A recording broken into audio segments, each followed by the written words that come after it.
افغانستان میں انتخابی نتائج کے اعلان میں تاخیر اور نئی حکومت کے لیے چیلنجز۔ صوبہ پنجاب میں فضائی آلودگی کی بڑی وجہ بننے والی اسموگ میں کمی لانے کے لیے ایک جدید حل پر کام جاری۔ اور اب خواتین ڈرون ٹیکنالوجی کے شعبے میں بھی جما رہی ہیں اپنے پاؤں۔ وائس آف امریکہ کے واشنگٹن اسٹوڈیوز میں خوش آمدید، آپ دیکھ رہے ہیں ویو 360، میں ہوں اسد اللہ خالد۔ افغانستان میں 28 ستمبر کو ہونے والے صدارتی انتخابات کے نتائج کا اعلان تاحال نہیں کیا جا سکا ہے۔ گزشتہ ہفتے افغان الیکشن کمیشن کے سربراہ کی جانب سے اعلان کیا گیا تھا کہ الیکشن کے نتائج 14 نومبر تک مکمل ہو جائیں گے، لیکن اب تک ایسی اطلاعات ہیں کہ نتائج میں ابھی اور بھی تاخیر ہو سکتی ہے۔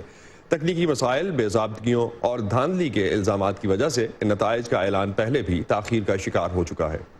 افغانستان کی صدارت کے لیے ان انتخابات میں 14 امیدوار میدان میں تھے، جن میں سے 2 فرنٹ رنرز صدر اشرف غنی اور چیف ایگزیکٹو عبداللہ پہلے ہی اپنی جیت کا یک طرفہ اعلان کر چکے ہیں۔ اگر کوئی امیدوار 50% سے زیادہ عوامی تائید حاصل کرنے میں ناکام رہا تو صدارتی الیکشن کا دوسرا مرحلہ ہوگا۔ جہاں افغان صدارتی انتخابات کے انعقاد کے بعد سے افغان عوام اور عالمی برادری نتائج کے بارے میں غیر یقینی کی کیفیت کا شکار ہیں، وہیں واشنگٹن میں امریکی تجزیہ کار سمجھتے ہیں کہ طالبان کے ساتھ مذاکرات کو دوبارہ بحال کرنے اور افغانستان میں مصالحتی عمل کو آگے بڑھانے کے لیے وہاں سیاسی استحکام بے حد اہم ہے، مگر انہیں جلد کسی امن معاہدے کی توقع نہیں ہے۔ ندیم یعقوب سے مزید جانتے ہیں۔ افغانستان میں ستمبر میں ہونے والے صدارتی انتخابات میں ووٹنگ کے لیے جدید ٹیکنالوجی استعمال کی گئی۔ اس کے باوجود انڈیپینڈنٹ الیکشن کمیشن کے لیے نتائج مرتب کرنا آسان نہیں۔ تاریخی طور پر افغانستان میں انتخابات کے نتائج کسی بحران سے خالی نہیں ہوتے۔ سن 2014 کے انتخابی بحران کے بعد پاور شیئرنگ کا ایک نظام متعارف کروانا پڑا، جس کے مستقبل کے بارے میں تجزیہ کار اب سوال اٹھا رہے ہیں۔ اگر صدر غنی بھاری اکثریت سے دوبارہ منتخب ہوتے ہیں تو انہیں کچھ اہم فیصلے کرنے ہوں گے۔ اگر وہ کم ووٹوں سے کامیاب ہوتے ہیں تو انہیں شاید عبداللہ کو ساتھ رکھنا ہوگا، مگر دونوں صورتوں میں میری رائے ہے کہ افغان حکومت کو انتظار کرنا چاہیے کہ جب آئین میں اصلاحات کا موقع آئے تو اس وقت چیف ایگزیکٹو کے عہدے کے بارے میں بھی حتمی فیصلہ کیا جائے۔ لیکن نتائج کا انتظار کیے بغیر امریکہ کے خصوصی نمائندے زلمے خلیلزاد امریکہ اور طالبان کے درمیان مذاکرات دوبارہ بحال کرنے کے لیے متحرک ہیں۔ کچھ تجزیہ کار سمجھتے ہیں کہ بات چیت کے لیے اب اچھا وقت ہے۔ ہمیں معلوم ہے خلیلزاد خطے میں رہنماؤں سے ملاقاتیں کر رہے ہیں۔ ہم یہ بھی جانتے ہیں کہ سردی شروع ہوتے ہی افغانستان میں لڑائی کی شدت کم ہو جاتی ہے، جس کا مطلب ہے کہ اس دوران مزید بات چیت ہو سکتی ہے۔ آئندہ چند ماہ میں ہم مذاکرات پر زیادہ توجہ دیں گے، مگر اس کا زیادہ دار و مدار صدارتی انتخابات کے نتائج کے اعلان کے بعد پیدا ہونے والے سیاسی استحکام یا عدم استحکام پر ہوگا۔ اس سے قطع نظر کہ کون انتخابات میں کامیاب ہوتا ہے، دی ہیریٹیج فاؤنڈیشن کے لوک کافی سمجھتے ہیں کہ افغان حکومت کی شمولیت کے بغیر مذاکرات بے معنی ہیں۔ ابھی تک طالبان افغان حکومت کے ساتھ براہ راست بات چیت پر آمادہ نہیں۔ امن کے عمل کو آگے بڑھانے کے لیے حال ہی میں صدر اشرف غنی نے 7 نکات پر مبنی ایک منصوبہ پیش کیا ہے، جس میں 1 ماہ کی جنگ بندی کا مطالبہ بھی ہے۔ طالبان نے اس بارے میں کسی رد عمل کا اظہار نہیں کیا۔ امن کا کوئی معاہدہ تب تک ممکن نہیں جب تک وہ افغانوں کے درمیان نہیں ہوتا۔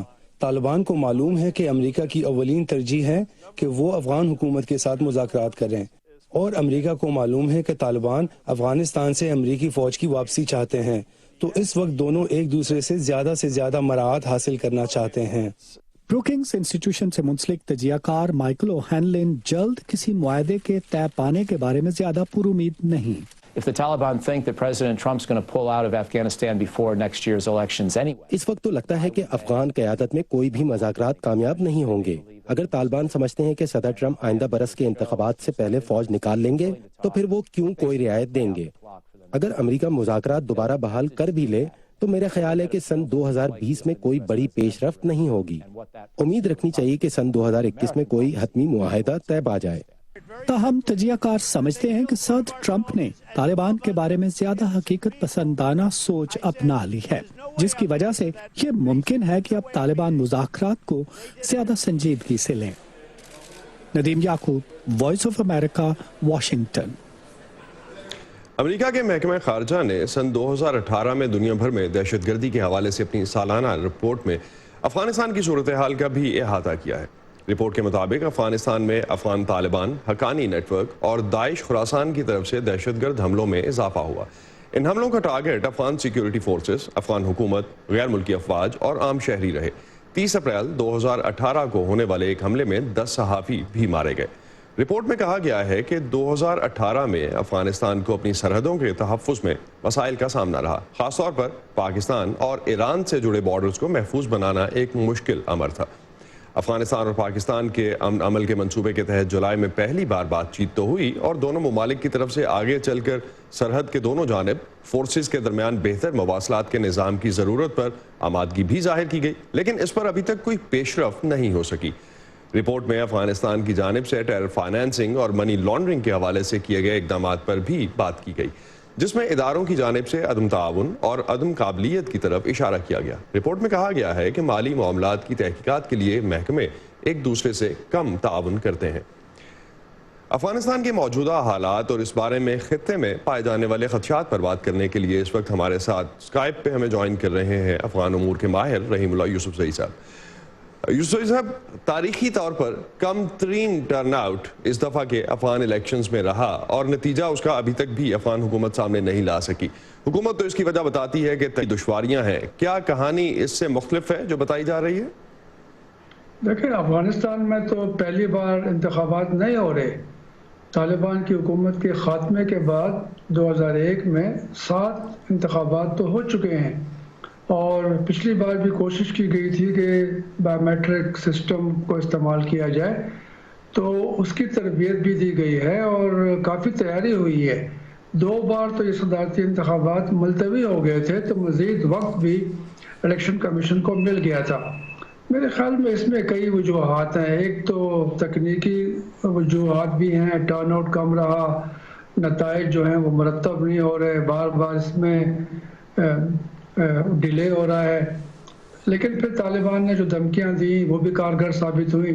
ٹرن آؤٹ اتنا کم ہو گیا ہے کہ یہ انتخابات کے بارے میں، کہ نمائندہ حیثیت کے بارے میں سوالات اٹھ رہے ہیں جی۔ اور جو بھی منتخب ہوگا اس کے بارے میں کہا جائے گا کہ وہ پورے افغانستان کی، سارے افغانوں کی نمائندگی نہیں کرتا۔ اور میرے خیال میں ایک یہ بھی وجہ ہے کہ جو دیر ہو رہی ہے وہ یہ کہ ایسے نتائج مرتب کیے جائیں کہ اس کے اوپر زیادہ اعتراض نہ ہو اور ٹرانسپیرنسی ہو اور شفافیت ہو۔ یہ آسان کام نہیں ہے افغانستان کے حوالے سے، لیکن یہ بار بار انتخابی کمیشن کے لوگ کہہ رہے ہیں کہ دیر کا کوئی مسئلہ نہیں ہے، دیر کوئی بات نہیں ہے، لیکن نتائج صحیح اور قابل اعتبار آنے چاہیے۔ رائٹ، تو افغان مصالحت کے لیے ابھی ہم نے دیکھا خصوصی امریکی نمائندے زلمے خلیلزاد نے کچھ ہی ہفتے پہلے افغان امن کے لیے اپنی کوششیں پھر سے شروع کی ہیں۔ کیا وجہ ہے کہ امریکہ نے قیام امن کی کوششوں کو دوبارہ شروع کرنے کے لیے انتخابی نتائج کا انتظار بھی نہیں کیا؟ دیکھیں، پہلی بات تو یہ ہے کہ یہ مذاکرات امریکہ ہی نے ختم کیے تھے 8 ستمبر کو، اور امریکہ ہی ان کو شروع کر سکتا ہے۔ امریکہ چاہے تو مذاکرات جو ہیں وہ کل بھی شروع ہو سکتے ہیں۔ طالبان تو تیار ہیں۔ زلمے خلیلزاد اگر اس خطے میں اور کافی دوسرے ملکوں میں گئے ہیں اور وہ صلاح مشورہ کر رہے ہیں، تو اس کا مطلب یہ ہے کہ ٹرمپ انتظامیہ نے فیصلہ کر لیا ہے کہ وہ طالبان سے پھر مذاکرات کریں گے، لیکن وہ چاہتے ہیں کہ طالبان کچھ شرائط مانے، خاص طور پہ وہاں پر وائلنس میں کمی ہو جائے۔ یہ دو جو باتیں ہیں، یا تو وائلنس میں کمی ہو یا پھر ایک لمیٹڈ، یعنی 1 مہینے کے لیے کوئی جنگ بندی ہو جائے۔ تو پاکستان نے بھی تجویز دی تھی، اور میرے خیال میں طالبان پہ شاید اس کے لیے کم از کم وائلنس کم کرنے کے لیے راضی ہو جائیں۔ پہلے ہی ہم دیکھ رہے ہیں کہ وائلنس میں کچھ کمی ہوئی ہے، کیونکہ طالبان کو پتہ ہے کہ اگر مذاکرات پھر سے شروع ہوں گے، امن معاہدہ ہوگا، تو طالبان کو کافی فائدہ ہوگا۔ ایک چیز یوسف صاحب، پاکستان کے ساتھ معاملات جو ہیں افغان حکومت کی، وہ ہمیشہ ایک اس پہ کنسرنز رہتے ہیں، کویسچنز رہتے ہیں۔ چیلنجز کی شکل میں اسی طرح قائم رہیں گے یا افغان لیڈرشپ کی تبدیلی آپ سمجھتے ہیں کہ اس کو کچھ حل کرنے میں کامیاب رہے گی؟ نہیں، میرے خیال میں جو بھی افغانستان میں اقتدار میں آئے گا تو یہ जो मामलात हैं, जो मुश्किलात हैं, ये रहेंगी, क्योंकि हामिद करज़ई के भी काफ़ी मसाइल थे पाकिस्तान के साथ, अशरफ गनी के भी हैं। जी आइंदा जो भी आएगा, ये कुछ तो पुराने मसाइल हैं, कुछ नए हैं। ये पख्तूनिस्तान और बलोचों और पख्तूनों के हुकूक और ड्यूरन लाइन के बॉर्डर का मसला, लेकिन जो हालिया जो मसले हैं वो दहशतगर्दी के ख़िलाफ़ जो जंग है, उसमें जो दोनों मुल्कों की पॉलिसी है उसमें काफ़ी एक फ़र्क है। देखते हैं ये पॉलिसी कहाँ तक यूसुफ साहब आगे जाके पाकिस्तान और अफगानिस्तान और खत्ते के लिए हेल्पफुल रहेगी। बहुत शुक्रिया हमें ज्वाइन करने का। दूसरी जानिब नाज़रीन चलते हैं, तालिबान और अमेरिका के दरमियान जो मुज़ाकरात हो रहे थे उस हवाले से अफगानिस्तान में जो ख़वातीन के हुकूक के लिए दुनिया में परेशानी पाई जाती थी उस पर क्वेश्चंस तो हमने काफ़ी देखे। अफगानिस्तान में ख़वातीन की ज़िंदगियों में गुज़श्ता चंद सालों से क्या तब्दीलियाँ आई हैं उसकी एक झलक सूबे बामियान में दर्जनों ख़वातीन के हाल ही में ड्राइविंग लाइसेंस हासिल करने की शक्ल में हमें दिखाई देती है। ज़िंदगी में आने वाली ये तब्दीली उनके लिए क्या माने रखती है, जानते हैं इस रिपोर्ट में। अफगानिस्तान के बामियान सूबे को दो बड़े और तारीखी बुद्ध मुजस्मों के लिए जाना जाता है जिन्हें सन 2001 में तालिबान ने तबाह कर दिया था। इसके बाद से तालिबान को वहां से निकाल दिया गया है और बामियान मुल्क का महफूज तरीन सूबा बन गया है। मकामी लोग इस आज़ादी और तरक्की से लुत्फानंदोज हो रहे हैं। बामियान में पहली मर्तबा 8 हफ्तों के एक तरबीती प्रोग्राम को मुकम्मल करने के बाद 58 खवातीन के एक ग्रुप ने अपने ड्राइविंग लाइसेंस हासिल किए हैं। मैं बहुत खुश हूँ। कार चलाना जरूरी है, हर एक को इसे सीखना चाहिए और अपने कानूनी हक का इस्तेमाल करना चाहिए। हमारा माशरा रिवायती है, हो सकता है कि वो अच्छा ना समझे, लेकिन खुशकिस्मती से यहाँ बामियान में कम चैलेंजेस का सामना है। अफगानिस्तान जैसे क़दामत पसंद मुल्क में मजहबी स्कॉलर्स का काफी एहतराम किया जाता है। बेशतर स्कॉलर्स औरतों के मौसीकी में हिस्सा लेने की मुखालफत करते हैं, ताहम ऐसा मालूम होता है कि औरतों की ड्राइविंग इनके लिए काबिल कबूल है। औरतों के कार चलाने में पाबंदी नहीं है, तावक्त है कि वो हिजाब का इस्तेमाल करें। इस वक्त बामियान में तकरीबन 100 खवातीन ड्राइविंग कर रही हैं। बहुत से लोग इसे अच्छा मुस्तकबिल गर्दानते हैं। मैं गाड़ी चलाते हुए फख्र महसूस करती हूँ। मैं खुश हूँ कि औरत होते हुए मुझे ड्राइविंग का मौका मिला। ये अच्छी बात है कि खवातीन ड्राइविंग कर रही हैं, इससे तरक्की का पता चलता है। दूसरे मुल्कों में खवातीन पायलट और डॉक्टर हैं। मुझे औरतों के कार चलाने पर कोई एतराज नहीं है। मेरा ख्याल है कि वो अच्छी ड्राइवर हैं, वो काफी तहम्मुल से ड्राइविंग करती हैं। इंस्ट्रक्टर्स का कहना है कि खवातीन में सीखने की चाह है।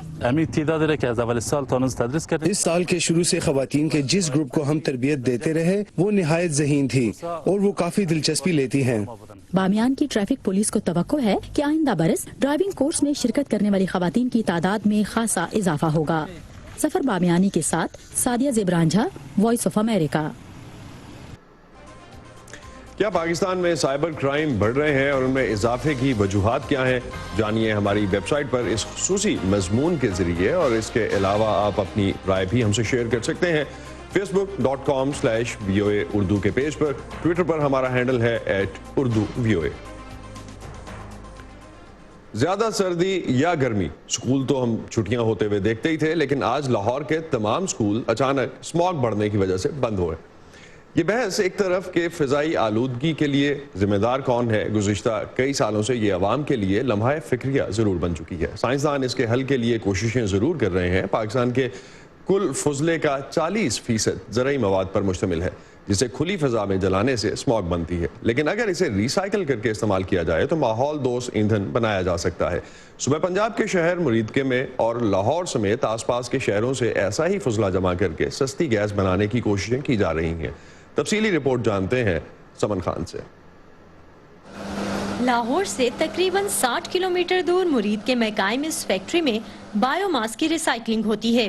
गाय के गोबर, पोल्ट्री और ज़रई फजले, लकड़ी के बुरादे, घास और पत्तों को मिलाकर एक ऐसे कारतूस की शक्ल दी जाती है जो बंदूक में नहीं बल्कि एक गैसीफायर नामी चूल्हे में जलाया जाता है, जो उपलों या लकड़ी से जलाए जाने वाले रवायती चूल्हे का मुतबादिल है। लकड़ी का या किसी भी एग्रीकल्चर वेस्ट का एक खसूसियत होती है जिसे हम तेल भी कह सकते हैं। वो तेल इसके बाहर निकल आता है और एक कवर सा बना लेता है और इसकी बल्क डेंसिटी इंक्रीज कर लेता है। गैसीफाइंग यूनिट बना रहे हैं जो आप उसमें वुड पैलेट्स इनपुट कर दें और आपको वो गैस दे देगा। लाहौर की सतह पर काम करने वाला अमल फॉर लाइफ नामी ये इदारा चंद माहौल दोस्त साथियों ने 2 साल कबल शुरू किया। मकसद था लाहौर और आसपास के इलाकों से ऐसा बायोमास इकट्ठा करना जो अगर खुली फिजा में अलहदा जलाया जाए तो इसका धुआं मुज़र सेहत स्मोक का बायस बनता है। अमल फॉर लाइफ अब इस मंसूबे को इन इलाकों तक फैलाना चाहता है जहां कुदरती गैस की सहूलत नहीं।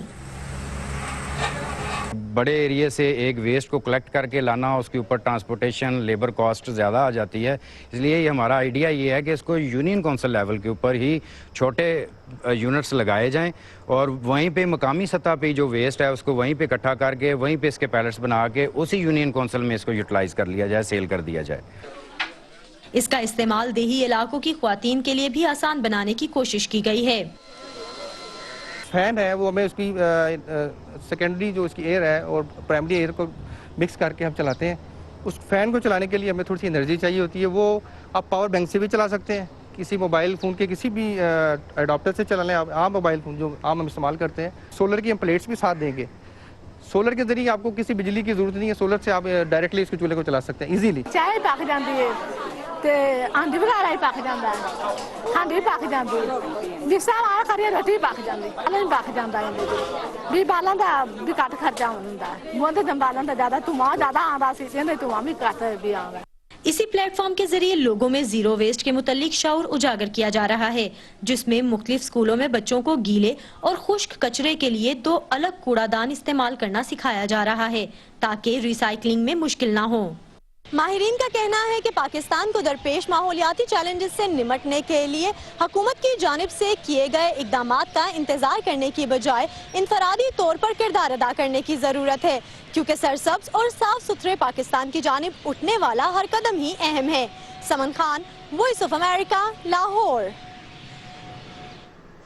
बॉलीवुड में मशरकी एशिया से ताल्लुक रखने वाले किरदारों की तारीख बड़ी पुरानी है। ये किरदार तब से इन फिल्मों का हिस्सा हैं जब खामोश फिल्में बना करती थी, लेकिन बहुत से फिल्म नाक़दीन और स्कॉलर्स का ख्याल है कि अमरीकी फिल्मों में एशियाई खुसूसन चीनी अफराद को पेश करने का तरीका दुरुस्त नहीं था। लेकिन अब ना सिर्फ ये तरीके तब्दील हो रहे हैं बल्कि एशियाई किरदार भी वक्त के साथ साथ इर्तिका के अमल से गुजर रहे हैं। कैसे, ये जानते हैं इस रिपोर्ट में। हॉलीवुड के बीचों बीच कायम इस तारीखी चीनी फिल्म थिएटर से लेकर पुराने फिल्म सितारों के दरमियान कभी बहुत मकबूल इस फॉर्मोसा कैफे तक हॉलीवुड की फिल्म इंडस्ट्री आगाज से ही चीनी सकाफत के सहर में मुब्तला रही है। ऑडियंस को एक ऐसे अजीब देश की झलक दिखाई जाती थी जिसके बारे में उन्हें मालूम ही नहीं था। ये सब यहीं से शुरू हुआ। फिल्म मेकर आर्थर डोंग ने इस मौजू पर फिल्म बनाई और हॉलीवुड चाइनीज के नाम से एक किताब भी लिखी, जिसमें उन्होंने खुसूसन 1920, 30 और 40 की दहाई में चीनी कल्चर पर फिल्म इंडस्ट्री की तवज्जो का जिक्र किया और बताया कि कैसे फिल्मों में एक जैसे चीनी किरदार पेश किए जाते हैं। मैंने चीनी किरदारों को स्क्रीन पर देखा जो हमेशा मुलाजिम, कुली या धोबी होते थे, और अगर चीनी खातून फिल्म में शामिल होती थी तो वो भी मुलाजिम या तवाइफ के किरदार में। दूसरी तरफ अहम चीनी किरदार सफेद फाम अदा करते थे। मरकजी किरदार चेहरा पीला किए हुए अदाकार अदा करते थे। चेहरे का रंग पीला होने का मतलब ये है कि दर हकीकत वो अपनी सफेद रंगत को पीला करते थे और आंखों की बनावट भी तब्दील की जाती थी। इनमें मशहूर विलन फुमांचू शामिल थे और फिर 1926 में बड़े पर्दे पर चार्ली चैन नामी किरदार पहली बार नमूदार हुआ। इसका मकसद था कि वो एक एशियाई नजाद अमरीकी का मस्बत खाका पेश करता। ये किरदार ज़हीन और स्मार्ट था, लेकिन वो इंतहाई हद तक गैर मुअस्सिर साबित हुआ क्योंकि उसको दकियानुसी अंदाज में पेश किया गया और वो गलत अंग्रेजी भी बोलता था। 1937 में आने वाली फिल्म द गुड अर्थ चीनी किसानों से मुताल्लिक थी, जिसमें मरकजी किरदार सफेद फामों ने अदा किए। लेकिन कई दहाइयों पर मुहित अरसे के दौरान एशियाई और चीनी अमरीकियों को हॉलीवुड में काम मिला और कुछ को मशहूर ज़माना हॉलीवुड वॉक ऑफ फेम में अपने नाम का सितारा देखने का एजाज़ भी मिला। लेकिन अब भी बहुत से फिल्मबीन और शायकीन इन मरकजी किरदारों को सफेद फामों को दिए जाने पर तनकीद का इजहार करते हैं, जो उनके मुताबिक एशियन अदाकारों को दिए जाने चाहिए थे। लेकिन फिर 2018 में क्रेजी रिच एशियन नामी फिल्म बड़े पर्दे पर उजागर हुई। इस फिल्म की ज्यादातर कास्ट में एशियन अफराद थे और न सिर्फ डायरेक्टर एशियन था बल्कि मुसन्निफीन में से भी एक शख्स एशियाई नजात था। ये फिल्म एक बहुत बड़ी हिट थी। क्रेजी रिच एशियन नाकरीन और शायकीन के नजदीक बड़ी कामयाबी थी, जो इस बात की पहचान है कि माहौल तब्दील हो रहा है। फिल्म मेकर्स की तरबियत हो रही है, उनके रवैयों की तरबियत हो रही है और उन्हें हौसला मिल रहा है, जिसके नतीजे में वो अब सफेद चेहरों को पीला करने से इनकार कर रहे हैं। टेक्नोलॉजी ने भी एशियन अमेरिकन अफराद के लिए कई दरवाजे खोल दिए हैं ताकि वो अपनी शर्तों पर अपनी कहानी बयान कर सकें। हमारे पास अब कई प्लेटफॉर्म्स हैं, नेटफ्लिक्स है, अमेज़न प्राइम है, हुलू भी है।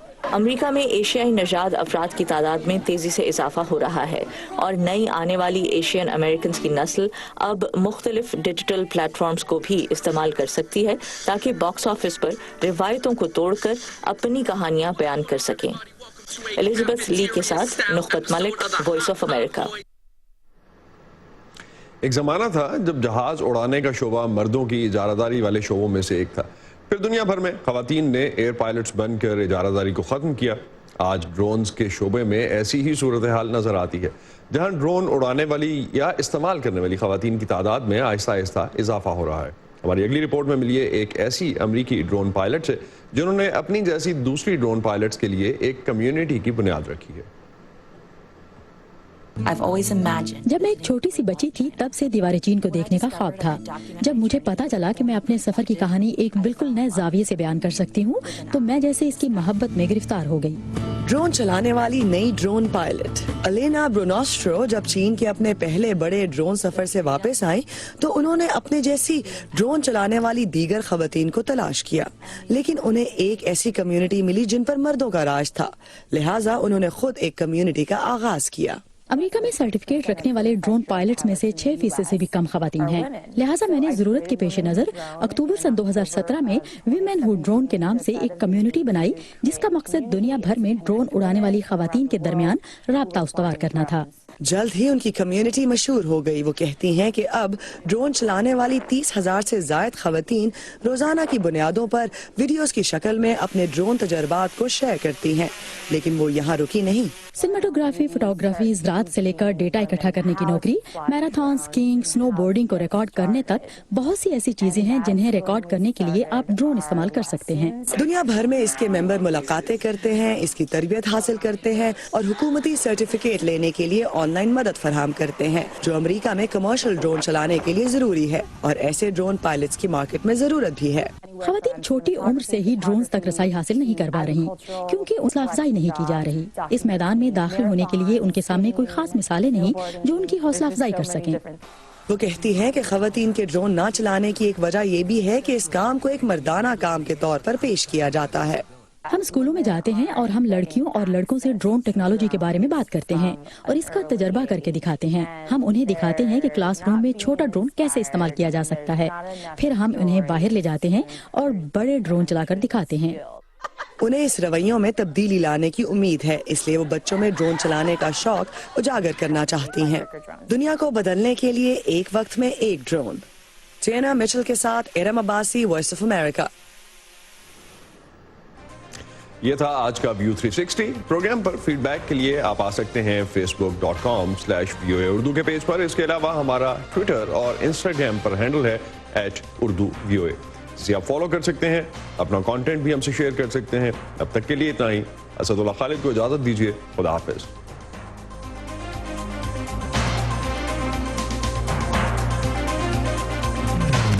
ताज़ा तरीन खबरें, अहम वाक़यात, ऑडियो वीडियो रिपोर्ट्स और तज्ज़िये देखने, सुनने और पढ़ने के लिए डाउनलोड कीजिए VOA उर्दू की नई ऐप।